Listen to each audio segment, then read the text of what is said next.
Donc pour terminer, pour clore cette série de présentations, je voudrais parler d'un contrôle continu. Contrôle continu, ça veut dire plutôt un monitorage continu du cerveau et surtout qu'est-ce qu'on peut en faire. Pourquoi donc, pour un résumé, je dirais l'anesthésie jusqu'à maintenant, on a vu qu'on pouvait extraire de l'information à partir du signal EEG, qu'on peut segmenter cette information en spindle, en région où il y a une perte de signal, donc l'EEG est localement plat et donc ça nous dit que le cerveau est trop profond. Il y a d'autres états intermédiaires dont je n'ai pas discuté. On peut évidemment corréler ça à l'hémodynamique, c'est-à-dire à comment le cœur se comporte. Est-ce qu'il est en hypotension, en hypertension, est-ce qu'il y a une accélération cardiaque, enfin, plus la capnée, plus l'information qui est en fait le télé-expiratoire, c'est-à-dire quelle est la quantité de CO2 qui est rejetée. Tout ça, ce sont des informations intéressantes qu'on peut combiner en temps réel pour mieux monitorer le cerveau. Donc j'ai dit qu'il y avait des cartes, je présenterai la prochaine fois les cartes qui sont utilisées pour représenter l'état du cerveau dans la startup Signal MedPlus qui est utilisée en fait pour monitorer en temps réel, pour projeter l'état du patient et pour prédire ce qui va se passer. On peut également prédire les doses, donc ça c'est des nouvelles technologies qui sont basées sur des algorithmes profonds dont je ne peux pas trop discuter maintenant leur développement. Mais c'est possible, donc on arrive vers un état de plus en plus fin de l'anesthésie qui va permettre en fait à l'anesthésiste lui-même d'avoir plus d'autonomie, moins de stress, et pour différents types d'anesthésie en fait. Bon, on n'a pas encore parlé de ça, mais il y a différentes procédures, différents types d'anesthésie où on a besoin parfois de réveiller le patient pour un certain nombre de raisons, mais ça c'est des raisons voulues. Là, je voulais parler de la technologie nouvelle qui permet d'enregistrer directement dans le cerveau et de voir qu'est-ce qu'on peut faire de ces informations-là. Donc je vous ai montré dans une vidéo précédente la technologie NeuroPixel qui permet d'avoir non seulement une information par neurone, mais également par région. Et donc dans ce cas-là, c'est possible de connaître comment par exemple le thalamus et le cortex, les deux régions interagissent l'une avec l'autre dans différentes conditions. Alors ça peut être généralisable. Donc je vais partir d'une aventure qui est contestable, contestée, enfin qu'importe, mais au moins partir de cette technologie-là, c'est la technologie Neuralink, qui dit qu'effectivement, une électrode implantée dans le cerveau peut communiquer avec un téléphone, donc ça veut dire que peut communiquer avec ChatGPT, mais la question c'est qu'est-ce que ChatGPT fait de ces informations-là qui ne sont pas structurées. Alors évidemment, c'est l'idée que ça pourrait être structuré si on en avait beaucoup, mais enfin là, même si on a 1000 électrodes et qu'il y a 10 puissance 11 neurones, on est loin d'avoir une représentation complète du cerveau. Ça peut être une représentation partielle, mais si on sait quoi en faire, ça peut être intéressant. Ça peut être intéressant, comme je vous l'ai dit pendant l'anesthésie, où le thalamus et le cortex peuvent être déconnectés. Et donc prédire cette déconnexion est intéressante puisque cette déconnexion, en fait, elle traduit l'apparition de suppression isoélectrique. Donc ça, c'est quelque chose de fort. Si on arrive à le prédire et de comprendre comment cette boucle fonctionne entre les neurones inhibiteurs et les neurones excitateurs du cortex et ceux du thalamus. Donc oui, donc une électrode dans le cerveau qui est connectée. Donc qu'est-ce qu'on fait de cette information? Donc là, pour rappeler, donc j'avais adapté ces slides de celles qui m'avaient été données par mon ami et collègue Michel de Van Cuyenne de l'INSERM, qui est directeur de recherche, qui s'était posé la question de, la stabilité de cette approche où il faut mettre une électrode dans le cerveau, c'est-à-dire récolter une information moyennisée sur des neurones, faire un problème inverse où quand on a un potentiel d'action d'un neurone ou de plusieurs, est-ce que c'est important ou pas de savoir que c'est plusieurs neurones et de savoir lequel, parce que de toute façon, les neurones n'ont pas d'identité par rapport au signal moyen qu'ils émettent. Sauf si on peut avoir des caractéristiques spécifiques. Dans ce cas-là, c'est lié au type de canaux qui vont être activés par des neurones, parce qu'ils ont chacun un cocktail de canaux différents. Donc c'est vrai que donc ça c'est connu depuis les expériences de Hubel et Wiesel que des neurones déchargent préférentiellement pour des patterns spécifiques et qui peuvent être des patterns complexes, hein, comme tout un visage. Enfin, une scène structurée s'intègre et permet la décharge d'un neurone qui est sans doute qui fait la synthèse en fait de tout chemin, d'un chemin de spike à travers différentes régions du cerveau. Donc ça c'est intéressant parce que ça voudrait dire qu'avec une électrode, quand elle est bien placée, en gros on pourrait savoir à qui on pense. Donc voilà ce qui est illustré ici par cette dynamique de pattern qui est visage dépendant, hein. Là on a typiquement un raster plot, hein, donc en fonction du temps on voit différents types de neurones qui sont activés pour les différents types d'électrodes qui sont montrés ici quand on enregistre dans une région. Et donc pour un certain ensemble de neurones, quand on présente une image, on a un certain pattern de neurones qui spike qui est différent pour un visage et pour un autre. Bon, enfin, ça c'est connu depuis à peu près une vingtaine d'années, mais ça veut dire qu'on aurait la technologie pour pouvoir extraire ça pour n'importe qui. Alors est-ce qu'on peut voir ça comme une violation de la pensée d'une personne? Donc typiquement la technologie ce serait de mettre un millier d'électrodes dans le cortex qui pourraient même être à différentes distances, hein, pour pénétrer les différentes régions, les différentes couches du cortex. Donc l'implant avec un microprocesseur qui permet d'avoir en fonction du temps ici les différentes spikes, et ça c'est pour les différentes régions, hein, chaque couleur correspondrait à une région différente en fonction de la profondeur des électrodes. Et donc la difficulté c'est évidemment de décoder ça. Donc le codage il n'est pas simple, donc on a récemment fait un article là-dessus, je donnerai les détails dans la partie commentaires, où à partir de ça, il est possible, hein, de reconstruire des sous-ensembles de neurones qui forment en fait des graphes, et ces graphes sont connectés entre eux, et on pense que ça peut donner des unités en fait d'intégration d'informations complexes. Alors une difficulté évidemment d'introduire quelque chose dans le cerveau, c'est que si on met ces électrodes au bout d'un certain temps, il y a un certain nombre de processus biologiques qui ont lieu, comme la migration de cellules microgliales, qui sont les cellules immunitaires, qui vont créer un barrage et qui pourrait empêcher en fait ces électrodes de toucher les neurones adjacents et donc d'isoler l'électrode et donc en fait d'avoir une perte totale du signal. Donc en fait, ça servirait à rien, enfin en tout cas la technologie telle qu'elle, si on ne fait pas quelque chose, eh bien on aurait une perte de signal au bout d'un certain temps. Après, j'ai parlé ici de right, neuro-right. Bon, il y a toute une tendance maintenant, c'est vrai, de savoir qu'est-ce qui est possible, à qui appartient une pensée, tenter si bien qu'on peut essayer de définir ça. Je ne crois pas que ce soit très facile. Hein, déjà de partager une idée, une fois qu'une idée est prononcée, elle appartient à tous ceux qui l'ont entendue.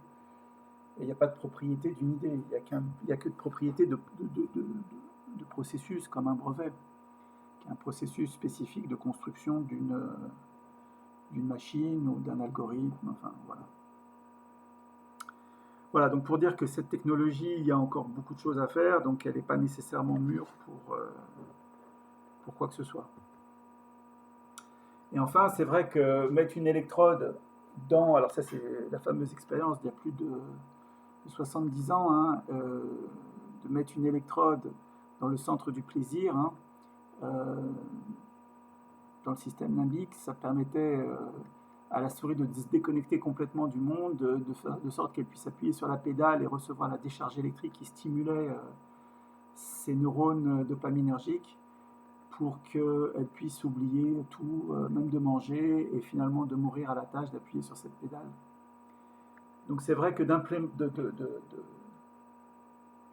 de mettre une électrode dans le cerveau, de le mettre à l'endroit, au bon endroit, au mauvais endroit, enfin, bon endroit, ça veut dire peut-être pour, si on veut stimuler des gens qui ont des maladies comme des maladies de tremblement, de Parkinson, en mettant des stimulations profondes, on arrive à faire remarcher des gens qui normalement ont des grosses difficultés.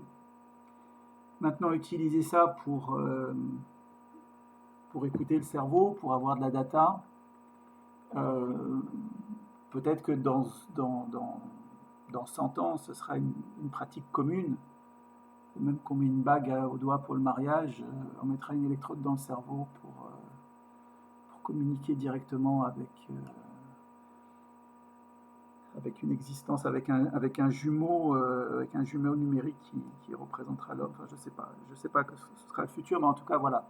C'était simplement pour discuter de cette technologie qui est encore immature, qui peut donner fondamentalement des informations exceptionnelles sur l'organisation du codage, en tout cas de spike à travers les neurones, et à travers ces populations de neurones. On ne comprend pas vraiment comment elles s'organisent au niveau de, je sais pas, peut-être de la centaine, puis de comment ces unités d'une centaine peuvent s'organiser pour créer des modules plus intégrés. Ça reste encore très difficile, très peu compris. Mais en tout cas, ça pourrait alimenter des bases de données, créer des bases de données suffisamment grandes pour que les algorithmes d'intelligence artificielle puissent peut-être trouver des informations ici, des structures, en tout cas de fonctionnement qu'on ne connaît pas encore. Donc effectivement, est-ce que c'est irréversible? J'ai appelé ça aller directement, irréversiblement dans la matrice. C'est vrai que si on reprend l'histoire de l'homme depuis l'invention de la lecture, il y a une fascination pour l'abstraction, pour s'extraire du monde, à travers l'histoire, les histoires qui sont écrites dans les livres, que ça s'est accéléré, cette perte de la réalité s'est accélérée dans les années 60 avec l'arrivée de la télévision, qui était aussi une sorte de fuite du réel, qui pouvait être collective. Ensuite, dans les années 80, il y a eu le jeu vidéo qui a continué dans cette direction-là. Dans les années 90, c'est évidemment l'ordinateur qui a changé, révolutionné l'interaction entre l'homme et la machine. Là, j'ai mis la séquence du film qui est arrivée dans les années 2000 de Matrix, qui est une vision en fait révolutionnaire de la perte, en tout cas du décollage complet de la nature vers l'univers artificiel. Et ça s'est amplifié avec l'arrivée du téléphone portable, de l'iPhone, où en fait il y a une déracination, l'homme est déraciné du monde réel pour vivre dans cette matrice. Et là, on est rentré dans l'ère de la matrice, en fait, qu'on le veuille ou pas. Et donc, d'arriver, je dirais, naturellement à placer l'électrode dans le cerveau, c'est qu'une question de temps. Parce que la demande, elle sera sans doute très forte si l'humanité continue dans cette direction-là, pour plein de raisons. Pour recadrer, sans doute pour réparer le cerveau, pour commander des jumeaux numériques qui font des choses pour nous pendant qu'on fera autre chose. Sans doute le cerveau n'a pas été fait pour ça, alors je ne sais pas comment il s'adaptera. Mais enfin voilà, c'était des réflexions un peu futuristes que je voulais partager. Donc la conclusion, c'est que de tout ça, c'est que la modélisation du cerveau, bon, bah, le cerveau a une structure, hein, évidemment, comme un système physique, et il reste beaucoup à comprendre. Je pense que même si les réseaux de neurones profonds arrivent à avoir une certaine forme d'intelligence qui se traduit par trouver les comportements optimum, c'est-à-dire trouver finalement ou penser comme le spécialiste aurait pensé, euh, et donc avoir une connaissance quasiment infinie fait qu'il n'y a pas de spécialiste aussi spécialiste que l'IA d'aujourd'hui. Mais ça ne veut pas dire qu'on comprend comment ça marche. Alors est-ce que c'est important de comprendre comment ça marche? Il suffirait de dire bah, si ça marche, j'ai pas besoin de comprendre comment. Euh, c'est pas vraiment la façon dont on pense aujourd'hui. Après des centaines d'années de réflexion, je pense que comprendre comment un système fonctionne, de la physique à la chimie à la biologie, ça reste fondamental pour ne serait-ce savoir quand le système se casse, comment le réparer. Enfin, ça reste quelque chose de dominant, dans la pensée en tout cas. Donc comprendre la physiologie, les réseaux de neurones, leur interaction. Là, je vous ai montré que pour le EEG, il y a besoin de mieux comprendre la segmentation, et pour ça, on a besoin de comprendre qu'est-ce qui génère ces patterns, pour mieux comprendre ce qu'on doit faire. Donc la relation entre le machine learning et le deep learning, bah, il est clair. Une fois qu'on aura un EEG segmenté, on pourra utiliser le deep learning pour mettre ces segments qui deviendront des phrases, qui deviendront des textes, en relation avec des situations, hein, pour savoir dans telle situation qu'est-ce qui doit arriver, et puis si on change de situation, comment on le prédit. Alors ça passe par des nouvelles bases de données qu'il faut réaliser, sinon s'il n'y a pas de data correcte, il n'y aura pas de base de données précise. Et les applications, elles sont multiples. La prédiction du cerveau pendant l'anesthésie, le coma, le sommeil, prédire les maladies neurodégénératives à partir du signal EEG, et puis reprogrammer le cerveau quand le cerveau va mal. Ça, il y a tout un champ qui va sans doute s'ouvrir, qui s'est commencé un peu à s'ouvrir avec l'idée d'utiliser pendant l'anesthésie des drogues hallucinogènes. Je ne sais pas dans quelle mesure ça permet de reprogrammer ou de faire disparaître des stress post-traumatiques. Mais enfin, en tout cas, c'est une direction qui semble intéressante d'explorer. Donc voilà, est-ce que finalement, il vaut mieux pas rester à la cervelle persillée comme étant la première façon d'aimer le cerveau et d'oublier ce qu'on a dit? Je pense pas, je pense que les deux vont ensemble. En tout cas, si vous venez à Paris ou en France, ça vaut toujours le coup de s'arrêter pour manger une petite cervelle de cerveau persillé. Voilà, merci. Quelques références. Je dirais des références premières. Bon, maintenant, elles commencent à dater. On avait, il y a quelques années, commencé à faire des modèles qui ont amené au modèle d'Alpha Spindle.